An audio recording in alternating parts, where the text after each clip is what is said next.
এক ছিল সবুজে ঘেরা একটি গ্রাম। গ্রামের পাশে ছিল ঘন বাঁশঝাড়, সেখানে নাকি থাকতো এক পেতনি। সে ছিল এক মেয়ে ভূত। সন্ধ্যা নামলে সে রাস্তায় বেরিয়ে আসতো। পথ দিয়ে কেউ গেলে সে কাপা গলায় জিজ্ঞেস করত, তোমরা কোথায় যাও? গ্রামের লোকেরা ভয় কিছু বলতো না, কিন্তু যার হাতেই মাছ থাকতো পেতনি সেই মাছগুলো কেড়ে নিয়ে মুহূর্তে খেয়ে ফেলতো।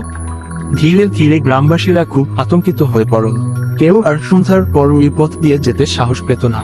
অবশেষে গ্রামের লোকেরা এক তান্ত্রিককে ডেকে আনলো। তিনি ছিলেন শক্তিশালী মন্ত্রজ্ঞ। এক অমাবস্যার রাতে সবাই মিলে বাঁশবাগানের কাছে গেল।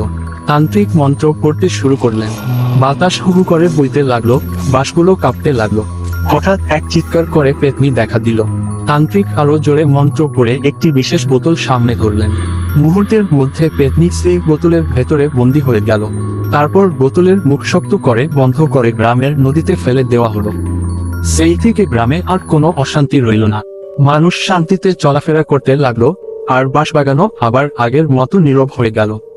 বাচ্চারা, তোমরা যদি তোমার মাকে ভালোবেসে থাকো তাহলে অবশ্যই ভিডিওটি শেয়ার করে দিবে।